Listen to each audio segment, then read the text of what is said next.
In my younger and more vulnerable years, my father gave me some advice that I've been turning over in my mind ever since. Whenever you feel like criticizing anyone, he told me, just remember that all the people in this world haven't had the advantages that you've had. He didn't say any more, but we've always been unusually communicative in a reserved way, and I understood that he meant a great deal more than that. In consequence, I'm inclined to reserve all judgments, a habit that has opened up many curious natures to me and also made me the victim of not a few veteran bores. The abnormal mind is quick to detect and attach itself to this quality when it appears in a normal person, and so it came about that in college I was unjustly accused of being a politician because I was privy to the secret griefs of wild unknown men. Most of the confidences were unsought. Frequently I have feigned sleep, preoccupation, or a hostile levity when I realized by some unmistakable sign that a intimate revelation was quivering on the horizon. For the intimate revelations of young men, or at least the terms in which they express them, are usually plagiaristic and marred by obvious suppressions. Reserving judgments is a matter of infinite hope. I am still a little afraid of missing something if I forget that, as my father snobbishly suggested, and I snobbishly repeat, a sense of the fundamental decencies is parceled out unequally at birth. And after boasting this way of my tolerance, I come to the admission that it has a limit. Conduct may be founded on the hard rock or the wet marshes, but after a certain point I don't care what it's founded on. When I came back from the East last autumn, I felt that I wanted the world to be in uniform and at a sort of moral attention forever. I wanted no more riotous excursions with privileged glimpses into the human heart. Only Gatsby, the man who gives his name to this book, was exempt from my reaction. Gatsby, who represented everything for which I have an unaffected scorn. If personality is an unbroken series of successful gestures, then there was something gorgeous about him, some heightened sensitivity to the promises of life, as if he were related to one of those intricate machines that register earthquakes 10,000 miles away. This responsiveness had nothing to do with that flabby impressionability which is dignified under the name of the creative temperament. It was an extraordinary gift for hope, a romantic readiness such as I have never found in any other person, and which it is not likely I shall ever find again. No, Gatsby turned out all right at the end. It is what preyed on Gatsby, what foul dust floated in the wake of his dreams, that temporarily closed out my interest in the abortive sorrows and short-winded elations of men. My family have been prominent, well-to-do people in this Middle Western city for 3 generations. The Carraways are something of a clan, and we have a tradition that we're descended from the Dukes of Buccleuch, but the actual founder of my line was my grandfather's brother, who came here in '51, sent a substitute to the Civil War, and started the wholesale hardware business that my father carries on today.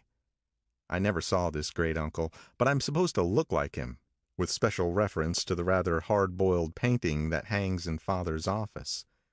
I graduated from New Haven in 1915, just a quarter of a century after my father, and a little later I participated in that delayed Teutonic migration known as the Great War. I enjoyed the counter-raid so thoroughly that I came back restless. Instead of being the warm center of the world, the Middle West now seemed like a ragged edge of the universe. So I decided to go east and learn the bond business. Everybody I knew was in the bond business, so I supposed it could support one more single man. All my aunts and uncles talked it over as if they were choosing a prep school for me, and finally said, "Why, yes," with very grave, hesitant faces. Father agreed to finance me for a year, and after various delays I came east, permanently, I thought, in the spring of '22.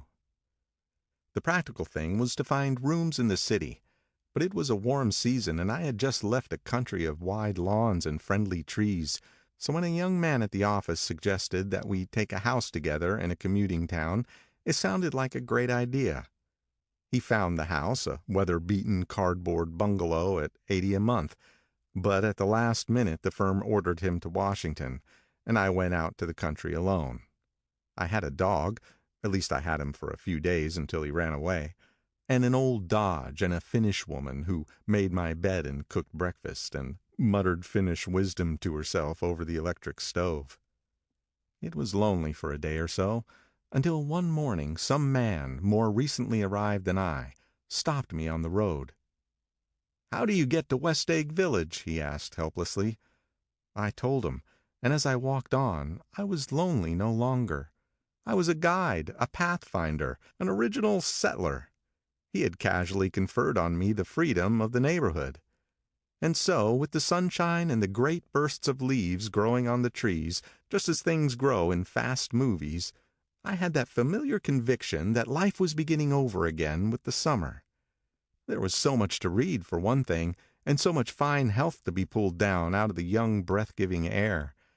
I bought a dozen volumes on banking and credit and investment securities, and they stood on my shelf in red and gold like new money from the mint, promising to unfold the shining secrets that only Midas and Morgan and Maecenas knew. And I had the high intention of reading many other books besides.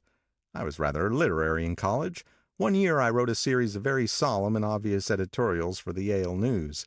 And now I was going to bring back all such things into my life and become again that most limited of all specialists, the well-rounded man. This isn't just an epigram. Life is much more successfully looked at from a single window, after all. It was a matter of chance that I should have rented a house in one of the strangest communities in North America.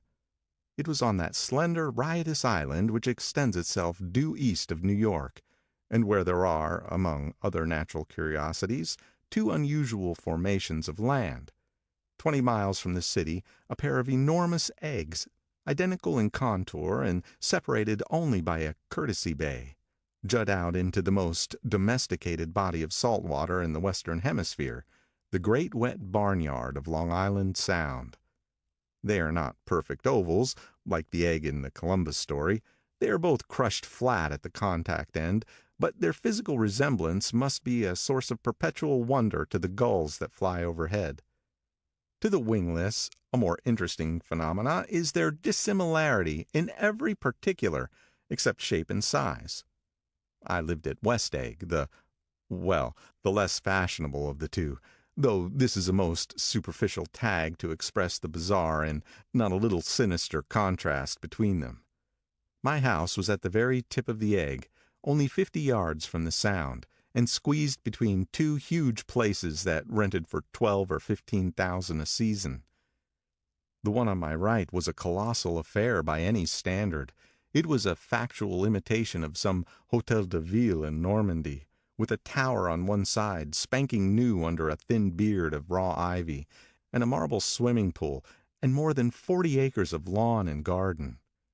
It was Gatsby's mansion, or rather, as I didn't know Mr. Gatsby, it was a mansion inhabited by a gentleman of that name. My own house was an eyesore, but it was a small eyesore, and it had been overlooked, so I had a view of the water, a partial view of my neighbor's lawn, and the consoling proximity of millionaires, all for $80 a month.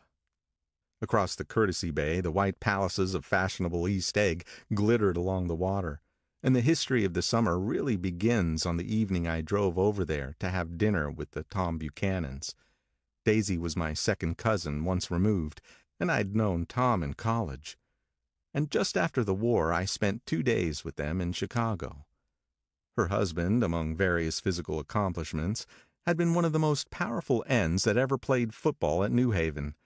A national figure in a way, one of those men who reach such an acute limited excellence at 21 that everything afterwards savors of anticlimax. His family were enormously wealthy.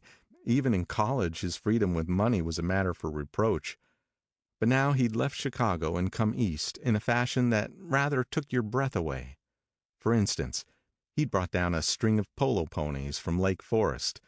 It was hard to realize that a man in my own generation was wealthy enough to do that. Why they came east, I don't know. They had spent a year in France for no particular reason, and then drifted here and there unrestfully wherever people played polo and were rich together. This was a permanent move, said Daisy over the telephone. But I didn't believe it. I had no sight into Daisy's heart, but I felt that Tom would drift on, forever seeking, a little wistfully, for that dramatic turbulence of some irrecoverable football game. And so it happened that on a warm, windy evening I drove over to East Egg to see two old friends whom I scarcely knew at all. Their house was even more elaborate than I expected, a cheerful red and white Georgian colonial mansion overlooking the bay. The lawn started at the beach and ran towards the front door for a quarter of a mile, jumping over sundials and brick walks and burning gardens. Finally, when it reached the house, drifting up the side in bright vines, as though from the momentum of its run. The front was broken by a line of French windows, glowing now with reflected gold and wide open to the warm windy afternoon, and Tom Buchanan in riding clothes was standing with his legs apart on the front porch. He had changed since his New Haven years. Now he was a sturdy, straw-haired man of 30, with a rather hard mouth and a supercilious manner. Two shining, arrogant eyes had established dominance over his face and gave him the appearance of always leaning aggressively forward. Not even the effeminate swank of his riding clothes could hide the enormous power of that body. He seemed to fill those glistening boots until he strained the top lacing, and you could see a great pack of muscle shifting when his shoulder moved under the thin coat. It was a body capable of enormous leverage. A cruel body. His speaking voice, a gruff, husky tenor, added to the impression of fractiousness he conveyed. There was a touch of paternal contempt in it, even toward people he liked. And there were men in New Haven who had hated his guts. "Now, don't think my opinion on these matters is final," he seemed to say, "just because I'm stronger and more of a man than you are." We were in the same senior society, and while we were never intimate, I always had the impression that he had approved of me and wanted me to like him with some harsh, defiant wistfulness of his own. We talked for a few minutes on the sunny porch. "I've got a nice place here," he said, his eyes flashing about restlessly. Turning me around by one arm, he moved a broad, flat hand along the front vista, including in its sweep a sunken Italian garden, a half-acre of deep, pungent roses, and a snub-nosed motorboat that bumped the tide offshore. "It belonged to Demain, the oil man." He turned me around again, politely and abruptly. "We'll go inside." He walked through a high hallway into a bright rosy-colored space, fragilely bound into the house by French windows at either end. The windows were ajar and gleaming white against the fresh grass outside that seemed to grow a little way into the house. A breeze blew through the room, blew curtains in at one end and out the other like pale flags, twisting them up toward the frosted wedding cake of the ceiling, and then rippled over the wine-colored rug, making a shadow on it as wind does on the sea. The only completely stationary object in the room was an enormous couch on which two young women were buoyed up as though upon an anchored balloon. They were both in white, and their dresses were rippling and fluttering as if they had just been blown back in after a short flight around the house. I must have stood for a few moments listening to the wisp and snap of the curtains and the groan of a picture on the wall. Then there was a boom as Tom Buchanan shut the rear windows, and the caught wind died out about the room, and the curtains and the rugs and the two young women ballooned slowly to the floor. The younger of the two was a stranger to me. She was extended full length at her end of the divan, completely motionless, and with her chin raised a little, as if she were balancing something on it which was quite likely to fall. If she saw me out of the corner of her eyes, she gave no hint of it. Indeed, I was almost surprised into murmuring an apology for having disturbed her by coming in. The other girl, Daisy, made an attempt to rise. She leaned slightly forward with a conscientious expression. Then she laughed, an absurd, charming little laugh, and I laughed too and came forward into the room. "I'm paralyzed with happiness." She laughed again as if she said something very witty, and held my hand for a moment, looking up into my face, promising that there was no one in the world she so much wanted to see. That was a way she had. She hinted in a murmur that the surname of the balancing girl was Baker. I've heard it said that Daisy's murmur was only to make people lean toward her, an irrelevant criticism that made it no less charming. At any rate, Miss Baker's lips fluttered. She nodded at me almost imperceptibly, and then quickly tipped her head back again. The object she was balancing had obviously tottered a little, and given her something of a fright. Again a sort of apology arose to my lips. Almost an exhibition of complete self-sufficiency draws a stunned tribute from me. I looked back at my cousin, who began to ask me questions in her low, thrilling voice. It was the kind of voice that the ear follows up and down, as if each speech is an arrangement of notes that will never be played again. Her face was sad and lovely, with bright things in it, bright eyes and a bright, passionate mouth. But there was an excitement in her voice that men who had cared for her found difficult to forget. A singing compulsion, a whispered, "Listen," a promise that she had done gay, exciting things just a while since, and that there were gay, exciting things hovering in the next hour. I told her how I had stopped off in Chicago for a day on my way east, and how a dozen people had sent their love through me. "Do they miss me?" she cried ecstatically. "The whole town is desolate. All the cars have left rear wheel painted black as a mourning wreath, and there's a persistent wail all night along the North Shore." "How gorgeous! Let's go back, Tom, tomorrow." Then she added irrelevantly, "You ought to see the baby." "I'd like to." "She's asleep. She's 3 years old. Haven't you ever seen her?" "Never." "Well, you ought to see her. She's—" Tom Buchanan, who had been hovering restlessly about the room, stopped and rested his hand on my shoulder. "What are you doing, Nick?" "I'm a bondman." "Who with?" I told him. "Never heard of them," he remarked decisively. This annoyed me. "You will," I answered shortly. "You will if you stay in the East." "Oh, I stay in the East, don't you worry," he said, glancing at Daisy and then back at me, as if he were alert for something more. "I'd be a goddamn fool to live anywhere else." At this point Miss Baker said, "Absolutely," with such suddenness that I started. It was the first word she had uttered since I came into the room. Evidently it surprised her as much as it did me, for she yawned and, with a series of rapid, deft movements, stood up into the room.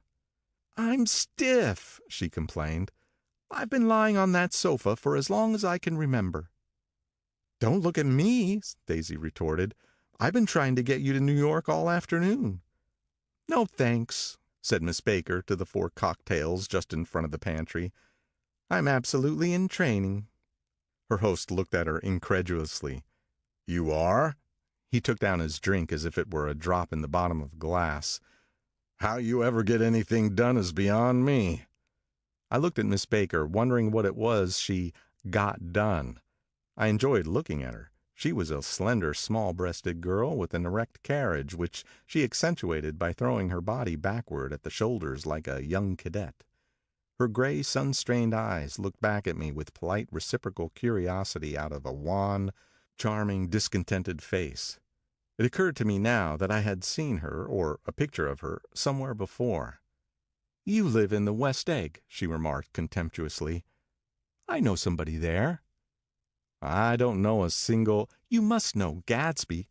"Gatsby?" demanded Daisy. "What Gatsby?" Before I could reply that he was my neighbor, dinner was announced.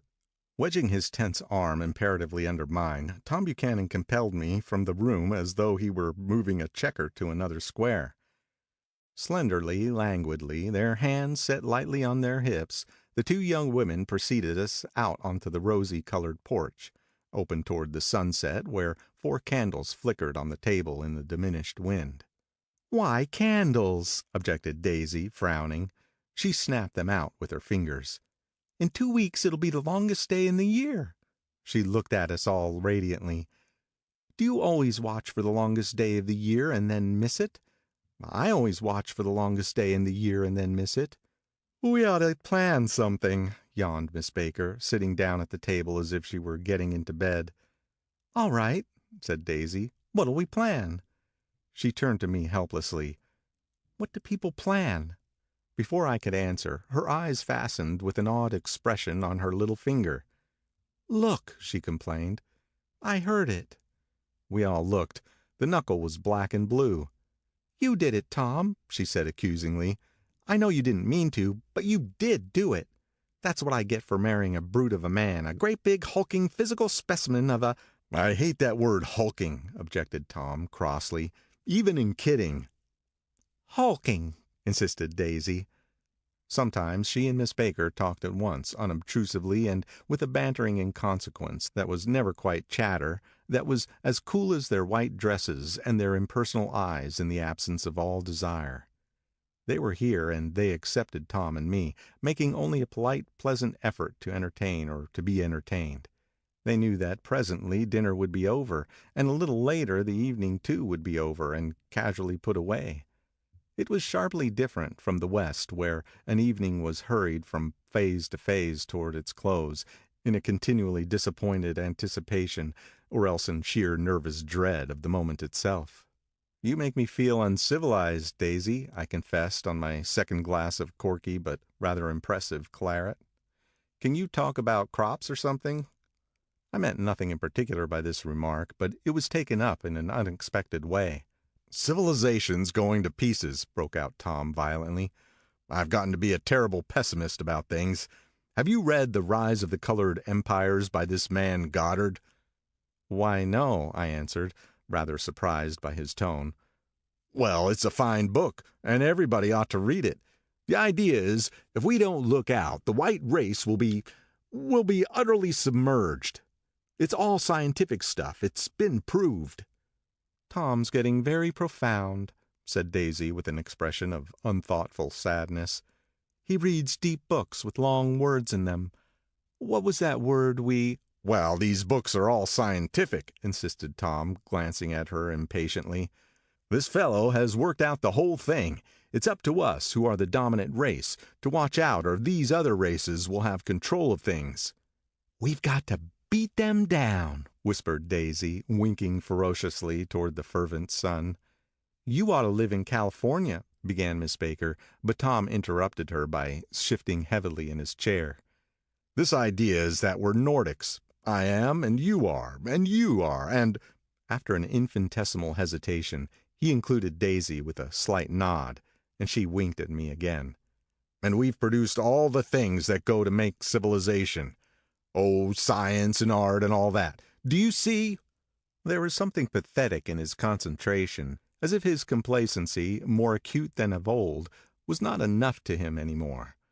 When almost immediately the telephone rang inside and the butler left the porch, Daisy seized upon the momentary interruption and leaned towards me. "I'll tell you a little family secret," she whispered enthusiastically. "It's about the butler's nose. Do you want to hear about the butler's nose?" "That's why I came over tonight." "Well, he wasn't always a butler. He used to be the silver polisher for some people in New York that had a silver service for 200 people. He had to polish it from morning till night, until finally it began to affect his nose." "Things went from bad to worse," suggested Miss Baker. "Yes, things went from bad to worse, until finally he had to give up his position." For a moment the last sunshine fell with a romantic affection upon her glowing face. Her voice compelled me forward, breathlessly as I listened. Then the glow faded, each light deserting her with a lingering regret, like children leaving a pleasant street at dusk. The butler came back and murmured something close to Tom's ear, whereupon Tom frowned, pushed back his chair, and without a word went inside. As if his absence quickened something within her, Daisy leaned forward again, her voice glowing and singing. "I love to see you at my table, Nick. You remind me of a rose, an absolute rose, doesn't he?" She turned to Miss Baker for confirmation. "An absolute rose?" This was untrue. I'm not even faintly like a rose. She was only extemporizing, but a stirring warmth flowed from her, as if her heart was trying to come out to you concealed in one of those breathless, thrilling words.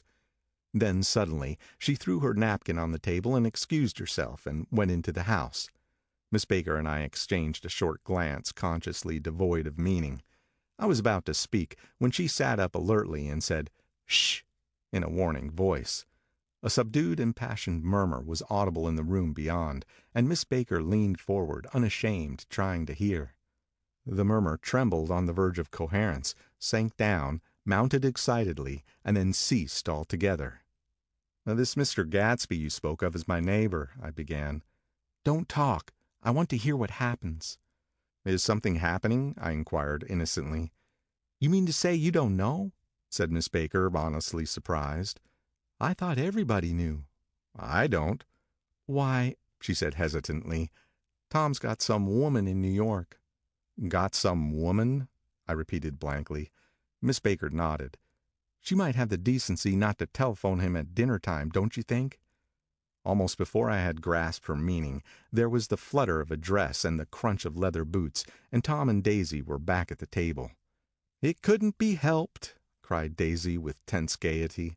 She sat down, glanced searchingly at Miss Baker and then at me, and continued. "I looked outdoors for a minute, and it's very romantic outdoors.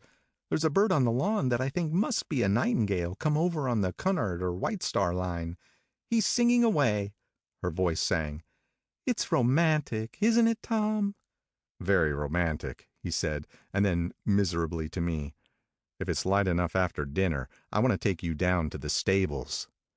The telephone rang inside, startlingly, and as Daisy shook her head decisively at Tom, the subject of the stables, in fact all subjects, vanished into air. Among the broken fragments of the last 5 minutes at table, I remember the candles being lit again, pointlessly, and I was conscious of wanting to look squarely at everyone, and yet to avoid all eyes. I couldn't guess what Tom and Daisy were thinking, but I doubt if even Miss Baker, who seemed to have mastered a certain hearty skepticism, was able to utterly put this fifth guest's shrill metallic urgency out of mind. To a certain temperament, the situation might have seemed intriguing. My own instinct was to telephone immediately for the police. The horses, needless to say, were not mentioned again. Tom and Miss Baker, with several feet of twilight between them, strolled back into the library, as if to a vigil beside a perfectly tangible body. While trying to look pleasantly interested and a little deaf, I followed Daisy around a chain of connecting verandas to the porch in front. In its deep gloom we sat down side by side on a wicker settee. Daisy took her face in her hands as if feeling its lovely shape, and her eyes moved gradually out to the velvet dusk. I saw that turbulent emotions possessed her, so I asked what I thought would be some sedative questions about her little girl. "We don't know each other very well, Nick," she said suddenly. "Even if we are cousins, you didn't come to my wedding." "I wasn't back from the war." "That's true," she hesitated. "Well, I've had a very bad time, Nick, and I'm pretty cynical about everything." Evidently she had reason to be. I waited, but she didn't say any more, and after a moment I returned rather feebly to the subject of her daughter. "I suppose she talks and eats and everything." "Oh, yes." She looked at me absently. "Listen, Nick, let me tell you what I said when she was born. Would you like to hear?" "Very much." "It'll show you how I've gotten to feel about things. Well, she was less than an hour old, and Tom was God knows where. I woke up out of the ether with an utterly abandoned feeling, and asked the nurse right away if it was a boy or a girl. She told me it was a girl, and so I turned my head away and wept. 'All right,' I said. 'I'm glad it's a girl, and I hope she'll be a fool. That's the best thing a girl can be in this world, a beautiful little fool.' You see, I think everything's terrible anyhow," she went on in a convinced way. "Everybody thinks so, the most advanced people, and I know. I've been everywhere and seen everything and done everything." Her eyes flashed around her in a defiant way, rather like Tom's, and she laughed with thrilling scorn. "Sophisticated! God, I'm sophisticated!" The instant her voice broke off, ceasing to compel my attention, my belief, I felt the basic insincerity of what she had said. It made me uneasy, as though the whole evening had been a trick of some sort to exact a contributory emotion from me. I waited, and sure enough, in a moment she looked at me with an absolute smirk on her lovely face, as if she had asserted her membership in a rather distinguished secret society to which she and Tom belonged. Inside, the crimson room bloomed with light. Tom and Miss Baker sat at either end of the long couch, and she read aloud to him from the Saturday Evening Post, the words, murmurous and uninflected, running together in a soothing tune. The lamplight, bright on his boots and dull on the autumn leaf yellow of her hair, glinted along the paper as she turned the page with a flutter of slender muscles in her arms. When we came in, she held us silent for a moment with a lifted hand. "To be continued," she said, tossing the magazine on the table, "in our very next issue." Her body asserted itself with a restless movement of her knee, and she stood up. 10 o'clock, she remarked, apparently finding the time on the ceiling. "Time for this good girl to go to bed." "Jordan's going to play in the tournament tomorrow," explained Daisy, "over at Westchester." "Oh, you're Jordan Baker." I knew now why her face was familiar. Its pleasing, contemptuous expression had looked out at me from many a rotogravure pictures of the sporting life at Asheville and Hot Springs and Palm Beach. I had heard some story of her, too, a critical, unpleasant story, but what it was I had forgotten long ago. "Good night," she said softly. "Wake me at 8, won't you?" "If you'll get up." "I will. Good night, Mr. Carroway. See you anon." "Of course you will," confirmed Daisy. "In fact, I think I'll arrange a marriage. Come over often, Nick, and I'll sort of, fling you together. You know, lock you up accidentally in linen closets and push you out to sea in a boat and all that sort of thing." "Good night," called Miss Baker from the stairs. "I haven't heard a word." "She's a nice girl," said Tom after a moment.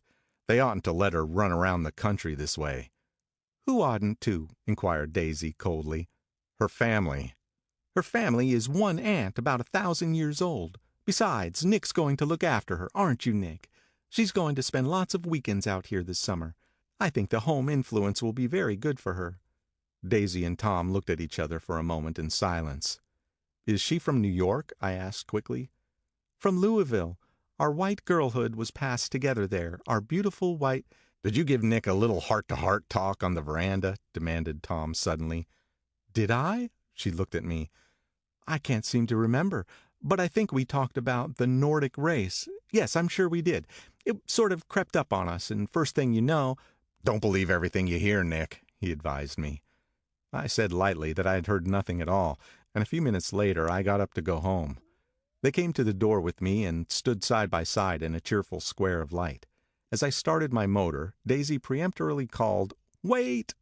I forgot to ask you something, and it's important. We heard you were engaged to a girl out west." "That's right," corroborated Tom kindly. "We heard that you were engaged." "It's a libel. I'm too poor." "But we heard it," insisted Daisy, surprising me by opening up again in a flower-like way. "We heard it from 3 people, so it must be true." Of course I knew what they were referring to, but I wasn't even vaguely engaged. The fact that gossip had published the banns was one of the reasons I had come east. You can't stop going with an old friend on account of rumors. And on the other hand, I had no intention of being rumored into marriage. Their interest rather touched me and made them less remotely rich. Nevertheless, I was confused and a little disgusted as I drove away. It seemed to me that the thing for Daisy to do was to rush out of the house, child in arms, but apparently there were no such intentions in her head. As for Tom, the fact that he "had some woman in New York" was really less surprising than that he had been depressed by a book. Something was making him nibble at the edge of stale ideas, as if his sturdy physical egotism no longer nourished his peremptory heart. Already it was deep summer on roadhouse roofs and in front of wayside garages, where new red petrol pumps sat out in pools of light, and when I reached my estate at West Egg, I ran the car under its shed and sat for a while on an abandoned grass roller in the yard. The wind had blown off, leaving a loud, bright night, with wings beating in the trees and a persistent organ sound as the full bellows of the earth blew the frogs full of life. The silhouette of a moving cat wavered across the moonlight, and turning my head to watch it, I saw that I was not alone. 50 feet away, a figure had emerged from the shadow of my neighbor's mansion, and was standing with his hands in his pockets, regarding the silver pepper of the stars. Something in his leisurely movements and the secure position of his feet upon the lawn suggested that it was Mr. Gatsby himself, come out to determine what share was his of our local heavens. I decided to call to him. Miss Baker had mentioned him at dinner, and that would do for an introduction. But I didn't call for him, for he gave a sudden intimation that he was content to be alone. He stretched out his arms toward the dark water in a curious way, and, far as I was from him, I could have sworn he was trembling. Involuntarily I glanced seaward, and distinguished nothing except a single green light, minute and far away, that might have been the end of a dock. When I looked once more for Gatsby, he had vanished, and I was alone again in the unquiet darkness. End of Chapter 1.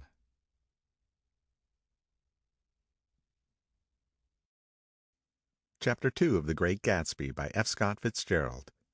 About halfway between West Egg and New York, the motor road hastily joins the railroad and runs beside it for a quarter of a mile, so as to shrink away from a certain desolate area of land. This is a valley of ashes, a fantastic farm where ashes grow like wheat into ridges and hills and grotesque gardens, where ashes take the forms of houses and chimneys and rising smoke, and finally, with a transcendent effort, of ash-gray men who move dimly and already crumbling through the powdery air. Occasionally a line of gray cars crawls along an invisible track, gives out a ghastly creak, and comes to rest, and immediately the ash-gray men swarm up with leaden spades and stir up an impenetrable cloud which screens their obscure operations from your sight. But above the gray land and the spasms of bleak dust which drift endlessly over it, you perceive, after a moment, the eyes of Dr. T.J. Eckelberg. The eyes of Dr. T.J. Eckelberg are blue and gigantic. Their retinas are 1 yard high. They look out of no face, but instead from a pair of enormous yellow spectacles which pass over a non-existent nose. Evidently some wild wag of an oculist set them there to fatten his practice in the borough of Queens, and then sank down himself into eternal blindness, or forgot them and moved away. But his eyes, dimmed a little by many pointless days, under sun and rain, brood on over the solemn dumping ground. The Valley of Ashes is bounded on one side by a small foul river, and when the drawbridge is up to let barges through, the passengers on the waiting train can stare at the dismal scene for as long as half an hour. There is always a halt there of at least a minute, and it was because of this that I first met Tom Buchanan's mistress. The fact that he had one was insisted upon wherever he was known. His acquaintances resented the fact that he turned up in popular cafes with her, and, leaving her at a table, sauntered about, chatting with whomsoever he knew. Though I was curious to see her, I had no desire to meet her. But I did. I went up to New York with Tom on the train one afternoon, and when we stopped by the ash heaps, he jumped to his feet and, taking hold of my elbow, literally forced me from the car. "We're getting off," he insisted. "I want you to meet my girl." I think he'd tanked up a good deal at luncheon, and his determination to have my company bordered on violence. The supercilious assumption was that on Sunday afternoon I had nothing better to do. I followed him over a low whitewashed railroad fence, and we walked back 100 yards along the road under Dr. Eckelberg's persistent stare. The only building in sight was a small block of yellow brick, sitting on the large edge of the wasteland, a sort of compact main street ministering to it, and contiguous to absolutely nothing.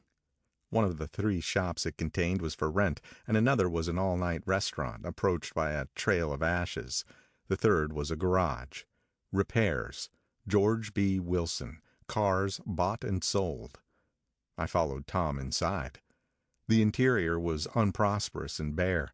The only car visible was the dust-covered wreck of a Ford which crouched in a dim corner. It had occurred to me that this shadow of a garage must be a blind, and that sumptuous and romantic apartments were concealed overhead, when the proprietor himself appeared in the door of an office, wiping his hands on a piece of waste. He was a blond, spiritless man, anemic and faintly handsome. When he saw us, a damp gleam of hope sprang into his light blue eyes. "Hello, Wilson, old man," said Tom, slapping him jovially on the shoulder. "How's business?" "I can't complain," answered Wilson unconvincingly. "When are you going to sell me that car?" "Next week. I've got my man working on it now." "Works pretty slow, don't he?" "No, he doesn't," said Tom coldly. "And if you feel that way about it, maybe I better sell it somewhere else after all." "I don't mean that," explained Wilson quickly. "I just meant—" His voice faded off, and Tom glanced impatiently around the garage. Then I heard footsteps on the stairs, and in a moment the thickish figure of a woman blocked out the light from the office door.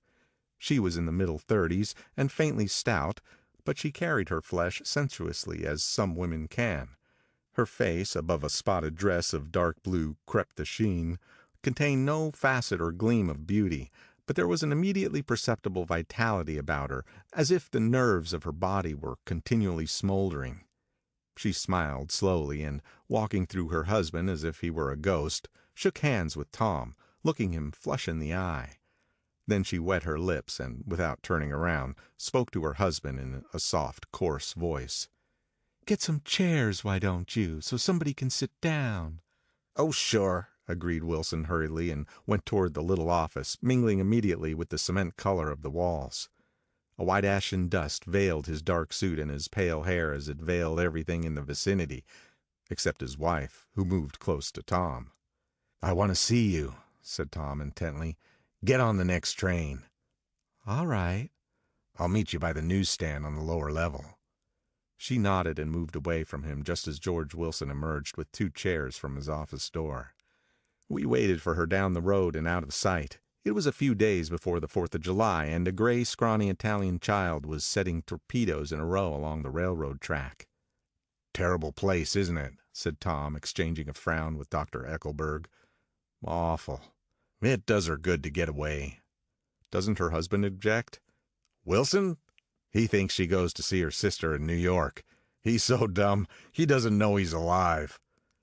So Tom Buchanan and his girl and I went up together to New York. Or not quite together, for Mrs. Wilson sat discreetly in another car. Tom deferred that much to the sensibilities of those East Eggers who might be on the train. She had changed her dress to a brown-figured muslin, which stretched tight over her rather wide hips as Tom helped her to the platform in New York.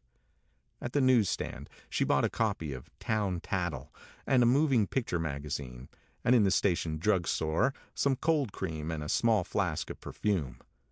Upstairs, in the solemn echoing drive, she let 4 taxicabs drive away before she selected a new one, lavender-colored with gray upholstery, and in this we slid out from the mass of the station into the glowing sunshine. But immediately she turned sharply from the window and, leaning forward, tapped on the front glass. "I want to get one of those dogs," she said earnestly. "I want to get one for the apartment. They're nice to have. A dog." So we backed up to a gray old man who bore an absurd resemblance to John D. Rockefeller. In a basket swung from his neck cowered a dozen very recent puppies of an indeterminate breed. "What kind are they?" asked Mrs. Wilson eagerly as he came to the taxi window. "All kinds. What kind do you want, lady?" "I'd like to get one of those police dogs. I don't suppose you got that kind." The man peered doubtfully into the basket, plunged in his hand, and drew one up, wriggling by the back of the neck. "That's no police dog," said Tom. "No, it's not exactly a police dog," said the man with disappointment in his voice. "It's more of an Airedale." He passed his hand over the brown wash rag of a back. "Look at that coat. Some coat. That's a dog that'll never bother you with catching cold." "I think it's cute," said Mrs. Wilson enthusiastically. "How much is it?" "That dog?" He looked at it admiringly. "That dog will cost you $10. The Airedale, undoubtedly there was an Airedale concerned in it somewhere, though its feet were startlingly white, changed hands and settled down into Mrs. Wilson's lap, where she fondled the weatherproof coat with rapture. "Is it a boy or a girl?" she asked delicately. "That dog? That dog's a boy." "It's a bitch," said Tom derisively. "Here's your money. Go and buy 10 more dogs with it." We drove over to Fifth Avenue, warm and soft, almost pastoral, on the summer Sunday afternoon. I wouldn't have been surprised to see a great flock of white sheep turn the corner. "Hold on," I said. "I have to leave you here." "No, you don't," interposed Tom quickly. "Myrtle'll be hurt if you don't come up to the apartment. Won't you, Myrtle?" "Come on," she urged. "I'll telephone my sister Catherine. She's said to be very beautiful by people who ought to know." "Well, I'd like to, but—" We went on, cutting back again over the park toward the West Hundreds. At 158th Street, the cab stopped at one slice in a long white cake of apartment houses. Throwing a regal homecoming glance around the neighborhood, Mrs. Wilson gathered up her dog and her other purchases and went haughtily in. "I'm going to have the Mckees come up," she announced as we rose in the elevator. "And of course, I've got to call up my sister, too." The apartment was on the top floor, a small living room, a small dining room, and a bath. The living room was crowded to the doors with a set of tapestried furniture entirely too large for it, so that to move about was to stumble continually over scenes of ladies swinging in the gardens of Versailles. The only picture was an over-enlarged photograph, apparently a hen sitting on a blurred rock. Looked at from a distance, however, the hen resolved itself into a bonnet, and the countenance of a stout old lady beamed down into the room. Several old copies of Town Tattle lay on the table, together with a copy of Simon Called Peter, and some of the small scandal magazines of Broadway.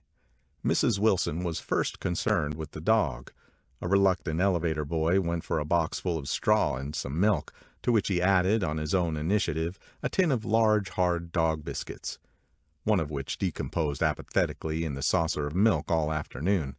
Meanwhile, Tom brought out a bottle of whiskey from a locked bureau door. I have been drunk just twice in my life, and the second time was that afternoon, so everything that happened has a dim, hazy cast over it, although until after 8 o'clock the apartment was full of cheerful sun. Sitting on Tom's lap, Mrs. Wilson called up several people on the telephone. Then there were no cigarettes, and I went out to buy some at the drugstore on the corner. When I came back, they had both disappeared, so I sat down discreetly in the living room and read a chapter of Simon Called Peter. Either it was terrible stuff or the whiskey distorted things, because it didn't make any sense to me. Just as Tom and Myrtle, after the first drink Mrs. Wilson and I called each other by our first names, reappeared, company commenced to arrive at the apartment door. The sister, Catherine, was a slender, worldly girl of about 30, with a solid, sticky bob of red hair and a complexion powdered milky white. Her eyebrows had been plucked and then drawn on again at a more rakish angle, but the efforts of nature toward the restoration of the old alignment gave a blurred air to her face. When she moved about, there was an incessant clicking as innumerable pottery bracelets jingled up and down upon her arms. She came in with such a proprietary haste and looked around so possessively at the furniture that I wondered if she lived here. But when I asked her, she laughed immoderately, repeated my question aloud, and told me she lived with her girlfriend at a hotel. Mr. McKee was a pale, feminine man from the flat below. He had just shaved, for there was a white spot of lather on his cheekbone, and he was most respectful of his greeting to everyone in the room. He informed me that he was in the artistic game, and I gathered later that he was a photographer and had made the dim enlargement of Mrs. Wilson's mother, which hovered like an ectoplasm on the wall. His wife was shrill, languid, handsome, and horrible. She told me with pride that her husband had photographed her 127 times since they had been married. Mrs. Wilson had changed her costume some time before, and was now attired in an elaborate afternoon dress of cream-colored chiffon, which gave out a continual rustle as she swept about the room. With the influence of the dress, her personality had also undergone a change. The intense vitality that had been so remarkable in the garage was converted into impressive hauteur. Her laughter, her gestures, her assertions became more violently affected moment by moment, and as she expanded, the room grew smaller around her, until she seemed to be revolving on a noisy, creaking pivot through the smoky air. "My dear," she told her sister in a high mincing shout, "most of these fellows will cheat you every time. All they think of is money. I had a woman up here last week to look at my feet, and when she gave me the bill you'd have thought she had my appendicitis out." "What was the name of the woman?" asked Mrs. McKee. "Mrs. Eberhardt. She goes around looking at people's feet in their own homes." "I like your dress," remarked Mrs. McKee. "I think it's adorable." Mrs. Wilson rejected the compliment by raising her eyebrow in disdain. "It's just a crazy old thing," she said. "I just slip it on sometimes when I don't care what I look like." "But it looks wonderful on you, if you know what I mean," pursued Mrs. McKee. "If Chester could only get you in that pose, I think he can make something of it." We all looked in silence at Mrs. Wilson, who removed a strand of hair from over her eyes and looked back at us with a brilliant smile. Mr. McKee regarded her intently with his head on one side, and then moved his hand back and forth slowly in front of his face. "I should change the light," he said after a moment. "I'd like to bring out the modeling of the features, and I'd try to get hold of all that back hair." "I wouldn't think of changing the light," cried Mrs. McKee. "I think it's—" Her husband said, "Shh," and we all looked at the subject again, whereupon Tom Buchanan yawned audibly and got to his feet. "You McKees have something to drink," he said. "Get some more ice and mineral water, Myrtle, before everybody goes to sleep."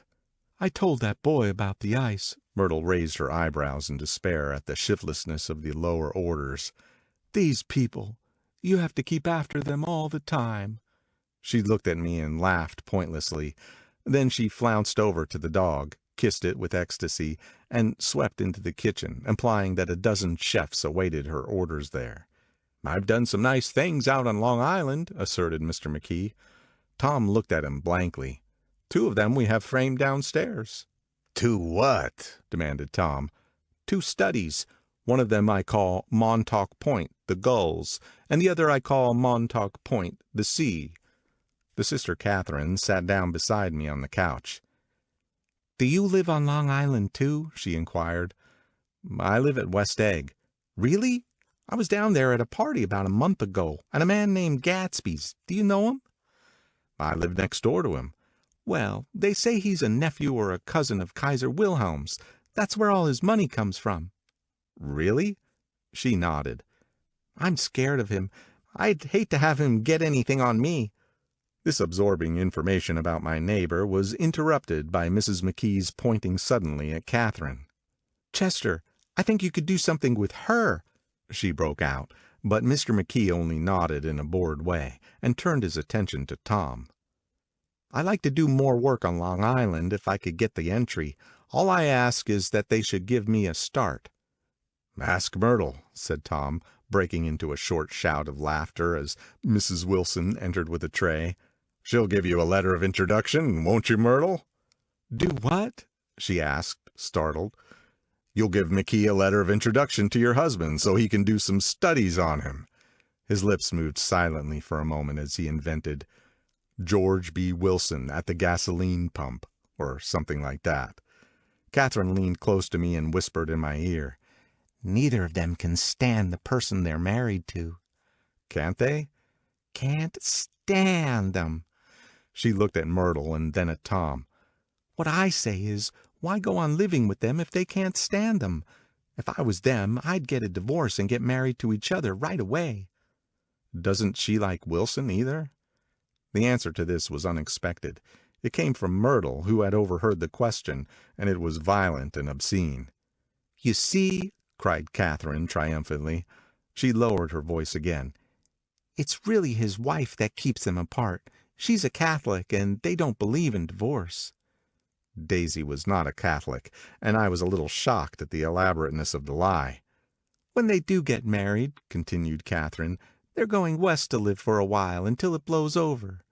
"It'd be more discreet to go to Europe." "Oh, you like Europe?" she exclaimed surprisingly. "I just got back from Monte Carlo." "Really?" "Just last year. I went over there with another girl." "Stay long?" "No, we just went to Monte Carlo and back. We went by way of Marseille. We had over $1,200 when we started, but we got gypped out of it all in 2 days in the private rooms. We had an awful time getting back, I can tell you. God, how I hated that town." The late afternoon sky bloomed in the window for a moment like the blue honey of the Mediterranean. Then the shrill voice of Mrs. McKee called me back into the room. "I almost made a mistake, too," she declared vigorously. "I almost married a little kike who'd been after me for years. I knew he was below me. Everybody kept saying to me, 'Lucille, that man's way below you.' But if I hadn't met Chester, he'd have got me for sure." "Yes, but listen," said Myrtle Wilson, nodding her head up and down. "At least you didn't marry him." "I know I didn't." "Well, I married him," said Myrtle ambiguously, "and that's the difference between your case and mine." "Why did you, Myrtle?" demanded Catherine, Nobody forced you to." Myrtle considered. "I married him because I thought he was a gentleman," she said finally. "I thought he knew something about breeding, but he wasn't fit to lick my shoe." "You were crazy about him for a while," said Katherine. "Crazy about him!" cried Myrtle incredulously. "Who said I was crazy about him?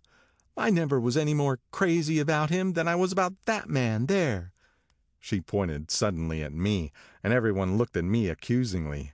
I tried to show by my expression that I expected no affection.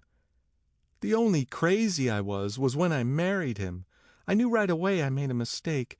He borrowed somebody's best suit to get married in and never told me about it, and the man came after it one day when he was out. 'Oh, is that your suit?' I said.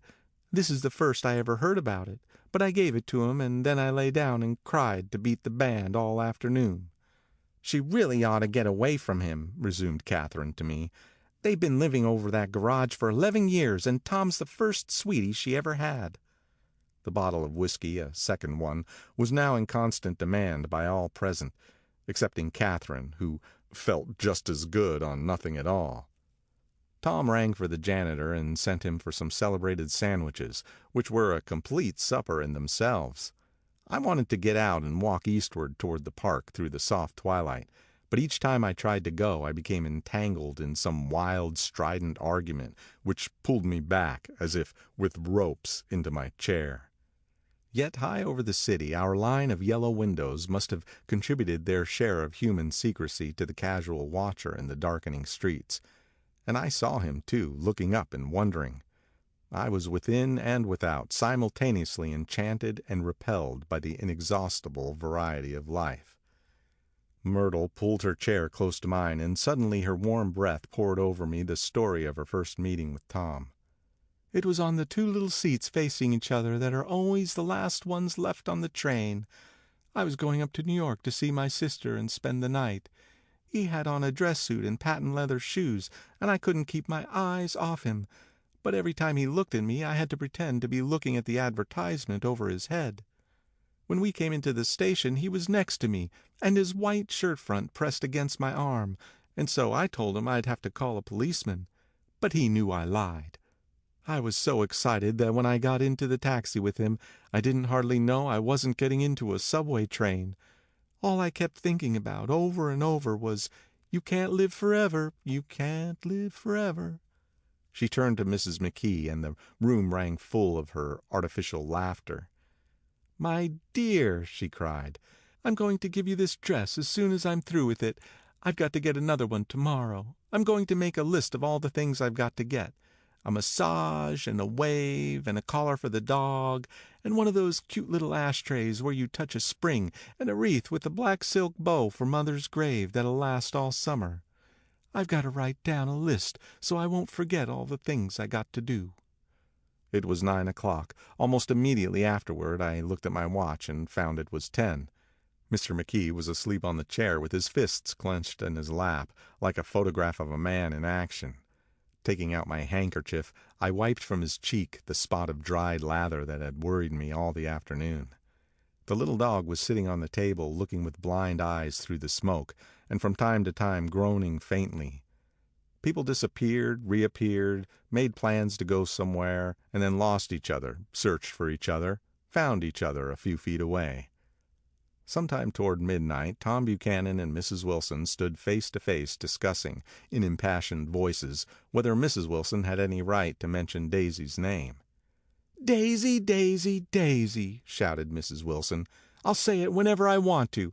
Daisy, Making a short deft movement, Tom Buchanan broke her nose with his open hand. Then there were bloody towels upon the bathroom floor, and women's voices scolding, and high over the confusion a long broken wail of pain. Mr. McKee awoke from his doze and started in a daze toward the door. When he had gone halfway he had turned around and stared at the scene, his wife and Katherine scolding and consoling as they stumbled here and there among the crowded furniture with articles of aid, and the despairing figure on the couch, bleeding fluently and trying to spread a copy of Town Tattle over the tapestry scenes of Versailles. Then Mr. McKee turned and continued on out the door. Taking my hat from the chandelier, I followed. Come to lunch some day, he suggested, as we groaned down in the elevator. Where? Anywhere. Keep your hands off the lever, snapped the elevator boy. I beg your pardon, said Mr. McKee with dignity. I didn't know I was touching it. All right, I agreed. I'll be glad to. I was standing beside his bed, and he was sitting up between the sheets, clad in his underwear with a great portfolio in his hands. Beauty and the Beast, Loneliness, Old Grocery Horse, Brookenbridge. Then I was lying half asleep in the cold lower level of the Pennsylvania station, staring at the morning Tribune and waiting for the 4 o'clock train. End of Chapter 2. Chapter 3 of The Great Gatsby by F. Scott Fitzgerald. Chapter 3. There is music from my neighbor's house through the summer nights. In his blue gardens men and girls came and went like moths among the whisperings and the champagne and the stars. At high tide in the afternoon I watched his guests diving from the tower of his raft, or taking the sun on the hot sand of his beach while his 2 motorboats slit the waters of the Sound, drawing aquaplanes over cataracts of foam. On weekends his Rolls-Royce became an omnibus, bearing parties to and from the city between 9 in the morning and long past midnight, while his station wagon scampered like a brisk yellow bug to meet all trains. And on Mondays 8 servants, including an extra gardener, toiled all day with mops and scrubbing brushes and hammers and garden shears, repairing the ravages of the night before. Every Friday 5 crates of oranges and lemons arrived from a fruiterer in New York. Every Monday these same oranges and lemons left his back door in a pyramid of pulpless halves. There was a machine in the kitchen which could extract the juice of 200 oranges in half an hour, if a little button was pressed 200 times by a butler's thumb. At least once a fortnight a corps of caterers came down with several hundred feet of canvas and enough colored lights to make a Christmas tree of Gatsby's enormous garden. On buffet tables garnished with glistening hors d'oeuvre, spiced baked hams crowded against salads of harlequin designs, and pastry pigs and turkeys bewitched to a dark gold.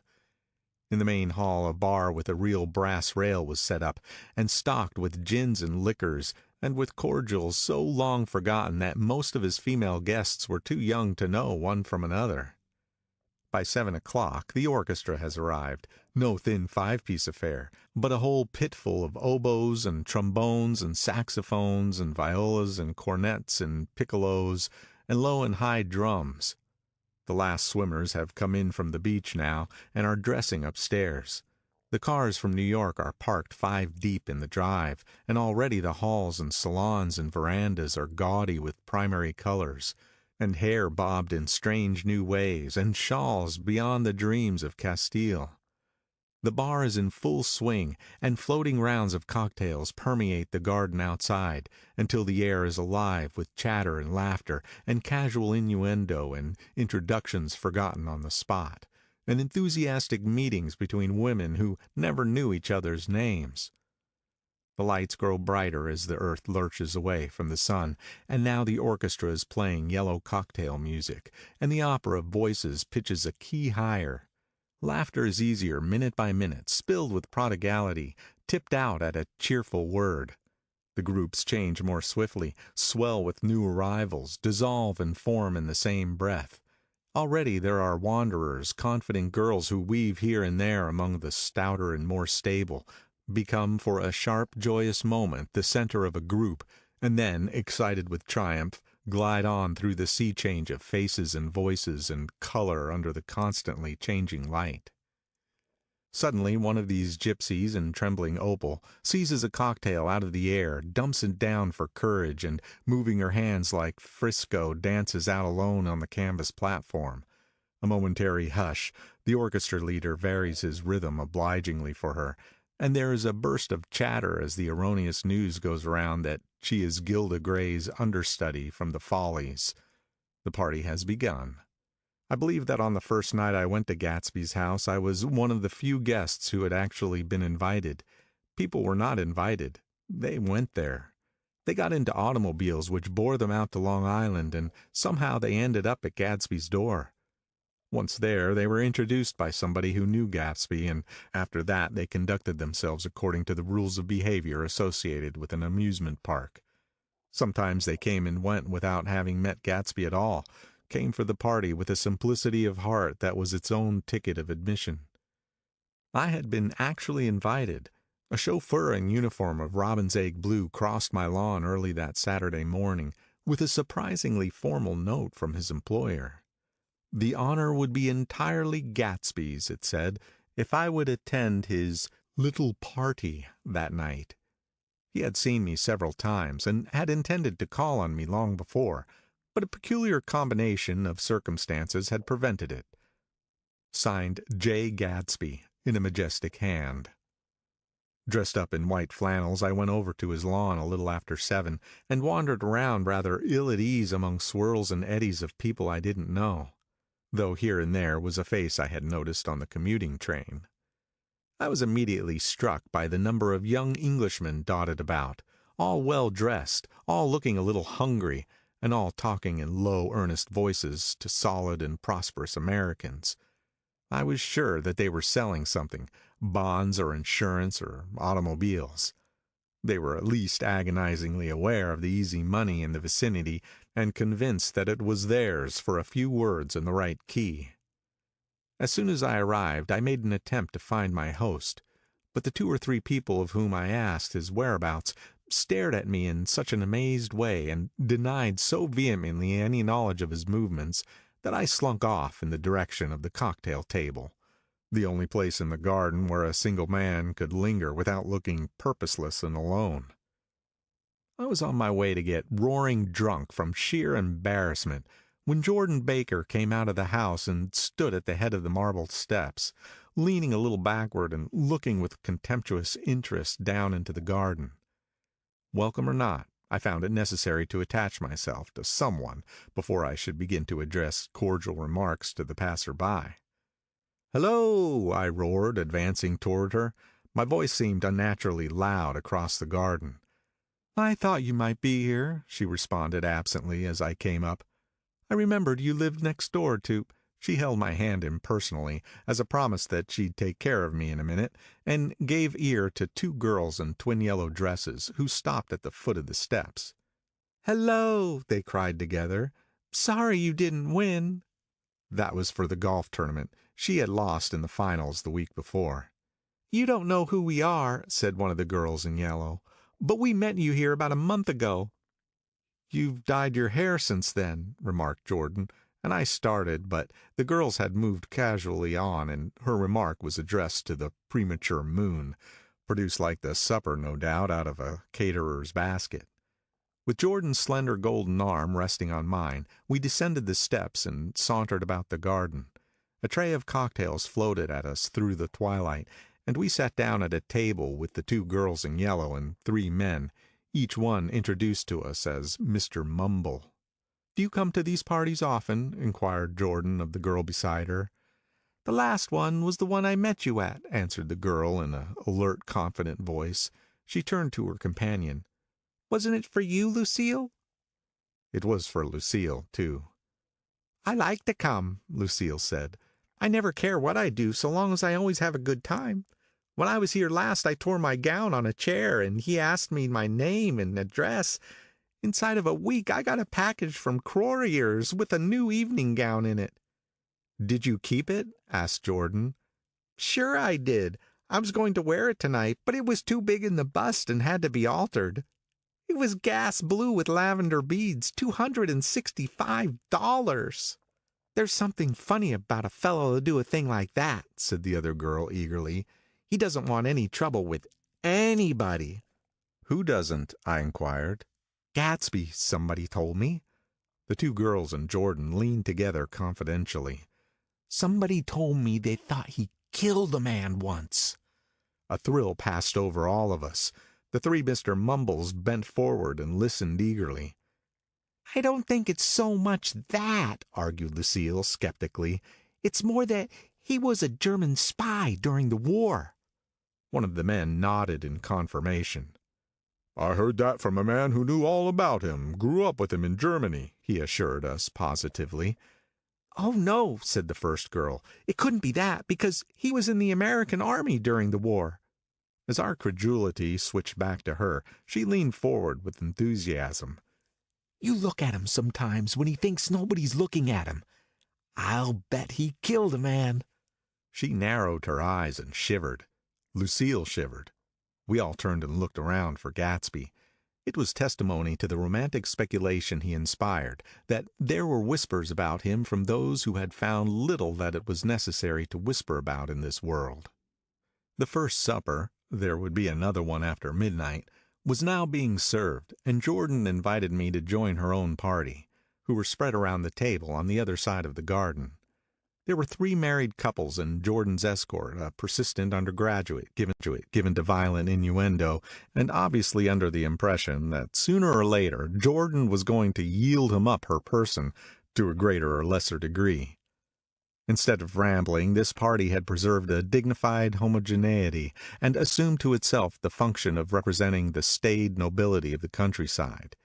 East Egg condescending to West Egg and carefully on guard against its spectroscopic gaiety. "Let's get out," whispered Jordan after a somehow wasteful and inappropriate half hour. "This is much too polite for me." We got up, and she explained that we were going to find the host. I had never met him, she said, and it was making me uneasy. The undergraduate nodded in a cynical, melancholy way.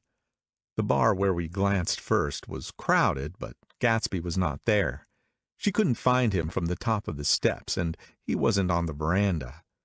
On a chance, we tried an important-looking door, and walked into a high Gothic library, paneled with carved English oak, and probably transported complete from some ruin overseas. A stout middle-aged man with enormous allied spectacles was sitting somewhat drunk on the edge of a great table, staring with uneasy concentration at the shelves of books. As we entered, he wheeled excitedly around and examined Jordan from head to foot. "What do you think?" he demanded impetuously. "About what?" He waved his hand toward the bookshelves. "About that. As a matter of fact, you needn't bother to ascertain. I ascertained. They're real." "The books?" He nodded. "Absolutely real. Have pages and everything. I thought they'd be a nice durable cardboard. Matter of fact, they're absolutely real. Pages and...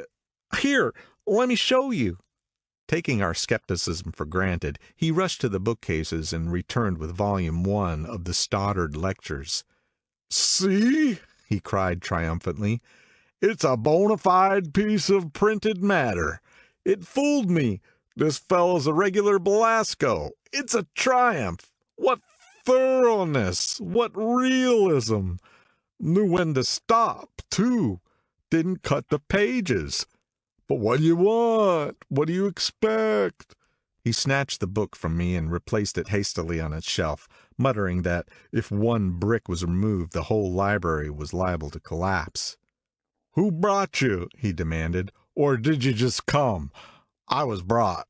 Most people were brought." Jordan looked at him alertly, cheerfully, without answering. "I was brought by a woman named Roosevelt," he continued. "Mrs. Claude Roosevelt. Do you know her? I met her somewhere last night. I've been drunk for about a week now, and I thought it might sober me up to sit in a library." "Has it?" "A little bit, I think. I can't tell yet. I've only been here an hour. Did I tell you about the books? They're real. They're—" "You told us." We shook hands with him gravely and went back outdoors. There was dancing now on the canvas in the garden, old men pushing young girls backwards into eternal graceless circles, superior couples holding each other tortuously, fashionably, and keeping in the corners, and a great number of single girls dancing individually or relieving the orchestra for a moment of the burden of the banjo or the traps. By midnight the hilarity had increased. A celebrated tenor had sung in Italian, and a notorious contralto had sung in jazz, and between the numbers people were doing stunts all over the garden, while happy vacuous bursts of laughter rose toward the summer sky. A pair of stage twins, who turned out to be the girls in yellow, did a baby act in costume, and champagne was served in glasses bigger than finger bowls. The moon had risen higher, and floating in the Sound was a triangle of silver scales, trembling a little to the stiff tinny drops of the banjos on the lawn. I was still with Jordan Baker. We were sitting at a table with a man of about my age and a rowdy little girl who gave way upon the slightest provocation to uncontrollable laughter. I was enjoying myself now. I had taken 2 finger bowls of champagne, and the scene had changed before my eyes into something significant, elemental, and profound. At a lull in the entertainment, the man looked at me and smiled. "Your face is familiar," he said politely. "Were you in the 1st Division during the war?" "Why, yes, I was in the 28th Infantry." "I was in the 16th until June 1918. I knew I'd seen you somewhere before." We talked for a moment about some wet, gray little villages in France. Evidently he lived in the vicinity, for he told me that he had just bought a hydroplane and was going to try it out in the morning. "Want to go with me, old sport? Just near the shore along the Sound." "What time?" "Any time that suits you best." It was on the tip of my tongue to ask his name when Jordan looked around and smiled. "Having a gay time now?" she inquired. "Much better." I turned again to my new acquaintance. "This is an unusual party for me. I haven't even seen the host. I live over there." I waved my hand at the invisible hedge in the distance. "And this man Gatsby sent over his chauffeur with an invitation." For a moment he looked at me as if he failed to understand. "I'm Gatsby," he said suddenly. "What?" I exclaimed. "Oh, I beg your pardon. I thought you knew, old sport. I'm afraid I'm not a very good host." He smiled understandingly, much more than understandingly. It was one of those rare smiles with a quality of eternal reassurance in it that you may come across 4 or 5 times in life. It faced, or seemed to face, the whole eternal world for an instant, and then concentrated on you with an irresistible prejudice in your favor. It understood you just so far as you wanted to be understood, believed in you as you would like to be believed in yourself, and assured you that it had precisely the impression of you that, at your best, you hoped to convey. Precisely at that point it vanished, and I was looking at an elegant young roughneck, a year or 2 over 30, whose elaborate formality of speech just missed being absurd. Sometime before he introduced himself, I got a strong impression that he was picking his words with care. Almost at the moment when Mr. Gatsby identified himself, a butler hurried toward him with the information that Chicago was calling him on the wire. He excused himself with a small bow, and included each of us in turn. "If you want anything, just ask for it, old sport," he urged me. "Excuse me, I will rejoin you later." When he was gone, I turned immediately to Jordan, constrained to assure her of my surprise. I had expected that Mr. Gatsby would be a florid and corpulent person in his middle years. "Who is he?" I demanded. "Do you know?" "He's just a man named Gatsby." "Where's he from, I mean, and what does he do?" "Now you're started on the subject," she answered with a wan smile. "Well, he told me once he was an Oxford man." A dim background started to take shape behind me, but at her next remark it faded away. "However, I don't believe it." "Why not?" "I don't know," she insisted. "I just don't think he went there." Something in her tone reminded me of the other girl's "I think he killed a man," and had the effect of stimulating my curiosity. I would have accepted without question the information that Gatsby sprang from the swamps of Louisiana or from the lower east side of New York. That was comprehensible. But young men didn't, at least in my provincial inexperience, I believed they didn't, drift coolly out of nowhere and buy a place on Long Island Sound. "Anyhow, he gives large parties," said Jordan, changing the subject with an urban distaste for the concrete. "And I like large parties. They're so intimate. At small parties there isn't any privacy." There was the boom of a bass drum, and the voice of the orchestra leader rang out suddenly above the echolale of the garden. "Ladies and gentlemen," he cried, At the request of Mr. Gatsby, we are going to play for you Mr. Vladimir Tolstoy's latest work, which attracted so much attention at Carnegie Hall last May. If you read the papers, you know there was a big sensation." He smiled with jovial condescension and added, "Some sensation," whereupon everybody laughed.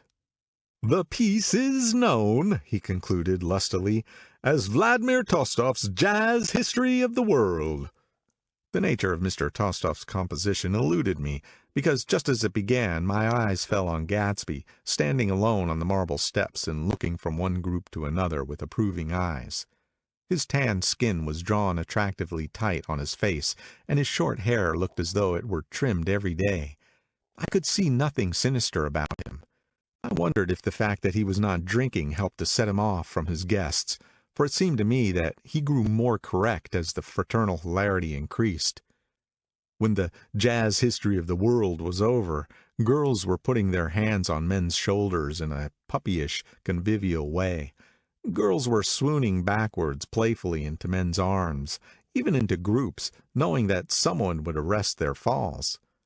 But no one swooned backwards on Gatsby, and no French bob touched Gatsby's shoulder, and no singing quartets were formed with Gatsby's head for the link. "I beg your pardon." Gatsby's butler was suddenly standing beside us. "Miss Baker," he inquired, "I beg your pardon, but Mr. Gatsby would like to speak to you alone." "With me?" she exclaimed in surprise. "Yes, madame." She got up slowly and raised her eyebrows at me in astonishment, and followed the butler toward the house. I noticed that she wore her evening dress, all her dresses, like sports clothes. There was a jauntiness about her movements as if she had first learned to walk upon golf courses on clean, crisp mornings. I was alone, and it was almost 2. For some time confused and intriguing sounds had issued from a long, many-windowed room which overhung the terrace. Eluding Jordan's undergraduate, who was now engaged in an obstetrical conversation with 2 chorus girls, and who implored me to join him, I went inside. The large room was full of people. One of the girls in yellow was playing the piano, and beside her stood a tall, red-haired young lady from a famous chorus, engaged in song. She had drunk a quantity of champagne, and during the course of her song she had decided ineptly that everything was very, very sad. She was not only singing, she was weeping too. Whenever there was a pause in the song, she filled it with gasping, broken sobs, and then took up the lyric again in a quavering soprano. The tears coursed down her cheeks, not freely, however, for when they came into contact with her heavily beaded eyelashes, they assumed an inky color, and pursued the rest of their way in slow black rivulets. A humorous suggestion was made that she sing the notes on her face, whereupon she threw up her hands, sank into a chair, and went off into a deep vinous sleep. "She had a fight with the man who says he's her husband," explained a girl at my elbow. I looked around. Most of the remaining women were now having fights with men said to be their husbands. Even Jordan's party, the quartet from East Egg, were rent asunder by dissension. One of the men was talking with curious intensity to a young actress, and his wife, after attempting to laugh at the situation in a dignified and indifferent way, broke down entirely and resorted to flank attacks. At intervals she appeared suddenly at his side like an angry diamond and hissed, "You promised," into his ear. The reluctance to go home was not confined to wayward men. The hall was at present occupied by 2 deplorably sober men and their highly indignant wives. The wives were sympathizing with each other in slightly raised voices. "Whenever he sees I'm having a good time, he wants to go home." "Never heard of anything so selfish in my life." "We're always the first ones to leave." "So we are." "Well, we're almost one of the last tonight," said one of the men sheepishly. "The orchestra left half an hour ago." In spite of the wives' agreement that such malevolence was beyond credibility, the dispute ended in a short struggle, and both wives were lifted, kicking, into the night. As I waited for my hat in the hall, the door of the library opened and Jordan Baker and Gatsby came out together. He was saying some last word to her, but the eagerness in his manner tightened abruptly into formality as several people approached him to say goodbye. Jordan's party were calling impatiently to her from the porch, but she lingered for a moment to shake hands. "I've just learned the most amazing thing," she whispered. "How long were we in there?" "Why, about an hour." "It was simply amazing," she repeated abstractedly. "But I swore I wouldn't tell it, and here I am tantalizing you." She yawned gracefully in my face. "Please come and see me. Phone book under the name of Mrs. Sigourney Howard. My aunt." She was hurrying off as she talked. Her brown hand waved a jaunty salute as she melted into her party at the door. Rather ashamed that on my first appearance I had stayed so late, I enjoyed the last of Gatsby's guests who were clustered around him. I wanted to explain that I'd hunted for him early in the evening and to apologize for not having known him in the garden. "Don't mention it," he enjoined me eagerly. "Don't give it another thought, old sport." The familiar expression held no more familiarity than the hand which reassuringly brushed my shoulder. "And don't forget, we're going up in the hydroplane tomorrow morning at 9 o'clock. Then the butler, behind his shoulder. "Philadelphia wants you on the phone, sir." "All right, in a minute. Tell them I'll be right there. Good night." "Good night." "Good night." He smiled, and suddenly there seemed to be a pleasant significance in having been among the last to go, as if he had desired it all the time. "Good night, old sport. Good night." But as I walked down the steps, I saw that the evening was not quite over. 50 feet from the door, a dozen headlights illuminated a bizarre and tumultuous scene. In the ditch beside the road, right side up but violently shorn of one wheel, rested a new coupe which had left Gatsby's drive not 2 minutes before. The sharp jut of the wall accounted for the detachment of the wheel, which was now getting considerable attention from half a dozen curious chauffeurs. However, as they left their cars blocking the road, a harsh discordant din from those in the rear had been audible for some time, and added to the already violent confusion of the scene. A man in a long duster had dismounted from the wreck and now stood in the middle of the road, looking from the car to the tire, and from the tire to the observers in a pleasant, puzzled way. "See," he explained, "it went in the ditch." The fact was infinitely astonishing to him, and I recognized first the unusual quality of wonder, and then the man. It was the late patron of Gatsby's library. "How'd it happen?" He shrugged his shoulders. "I know nothing whatever about mechanics," he said decisively. "But how did it happen? Did you run into the wall?" "Don't ask me," said Owl Eyes, washing his hands of the whole matter. "I know very little about driving, next to nothing. It happened. That's all I know." "Well, if you're a poor driver, you oughtn't to be driving at night." "But I wasn't even trying," he explained indignantly. "I wasn't even trying." An odd hush fell upon the bystanders. "Do you want to commit suicide? You're lucky it was just a wheel. A bad driver not even trying?" "You don't understand," explained the criminal. "I wasn't driving.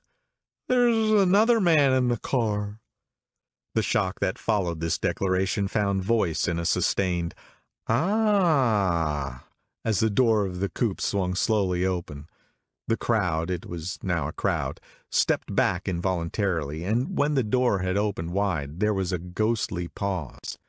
Then, very gradually, part by part, a pale, dangling individual stepped out of the wreck, pawed tentatively at the ground with a large, uncertain, dancing shoe. Blinded by the glare of the headlights and confused by the incessant groaning of the horns, the apparition stood swaying for a moment before he perceived the man in the duster. "What's matter?" he inquired calmly. "Did we run out of gas?" "Look!" Half a dozen fingers pointed at the amputated wheel. He stared at it for a moment, and then looked upward as though he suspected that it had dropped from the sky. "It came off," someone explained. He nodded. "At first I didn't notice we'd stopped." A pause. Then, taking a long breath and straightening his shoulders, he remarked in a determined voice, Wonderful. Tell me where there's a gasoline station. At least a dozen men, some of them a little better off than he was, explained to him that wheel and car were no longer joined by any physical bond. Back out, he suggested after a moment. Put her in reverse. But the wheel's off. He hesitated. No harm in trying, he said. The caterwauling horns had reached a crescendo, and I turned away and cut across the lawn toward home. I glanced back once. A wafer of a moon was shining over Gatsby's house, making the night fine as before, and surviving the laughter and the sound of his still glowing garden. A sudden emptiness seemed to flow now from the windows and the great doors, endowing with complete isolation the figure of the host, who stood on the porch, his hand up in a formal gesture of farewell. Reading over what I have written so far, I see I have given the impression that the events of 3 nights several weeks apart were all that absorbed me. On the contrary, they were merely casual events in a crowded summer, and until much later they absorbed me infinitely less than my personal affairs. Most of the time I worked. In the early morning the sun threw my shadow westward as I hurried down the white chasms of lower New York to the Probity Trust. I knew the other clerks and young bond salesmen by their first names, and lunched with them in dark, crowded restaurants on little pig sausages and mashed potatoes and coffee. I even had a short affair with a girl who lived in Jersey City and worked in the accounting department. But her brother began throwing mean looks in my direction, so when she went on her vacation in July, I let it blow quietly away. I took dinner usually at the Yale Club. For some reason it was the gloomiest event of my day, and then I went upstairs to the library and studied investments and securities for a conscientious hour. There were generally a few rioters around, but they never came into the library, so it was a good place to work. After that, if the night was mellow, I strolled down Madison Avenue past the old Murray Hill Hotel and over 33rd Street to the Pennsylvania Station. I began to like New York, the racy, adventurous feel of it at night, and the satisfaction that the constant flicker of men and women and machines gives to the restless eye. I liked to walk up Fifth Avenue and pick out romantic women from the crowd and imagine that in a few minutes I was going to enter into their lives, and no one would ever know or disapprove. Sometimes in my mind I followed them to their apartments on the corners of hidden streets, and they turned and smiled back at me before they faded through a door into warm darkness. At the enchanted metropolitan twilight I felt a haunting loneliness sometimes, and felt it in others, poor young clerks who loitered in front of windows waiting until it was time for a solitary restaurant dinner, young clerks in the dusk, wasting the most poignant moments of night and life. Again at 8 o'clock, when the dark lanes of the 40s were lined 5 deep with throbbing taxicabs, bound for the theater district, I felt a sinking in my heart. Forms leaned together in the taxis as they waited, and voices sang, and there was laughter from unheard jokes, and lighted cigarettes made unintelligible circles inside. Imagining that I too was hurrying towards gaiety and sharing their intimate excitement, I wished them well. For a while I lost sight of Jordan Baker, and then in midsummer I found her again. At first I was flattered to go places with her because she was a golf champion and everyone knew her name. Then it was something more. I wasn't actually in love, but I felt a sort of tender curiosity. The bored, haughty face that she turned to the world concealed something. Most affectations conceal something eventually, even though they don't in the beginning. And one day I found what it was. When we were on a house party together up in Warwick, she left a borrowed car out in the rain with the top down, and then lied about it. And suddenly I remembered the story about her that had eluded me that night at Daisy's.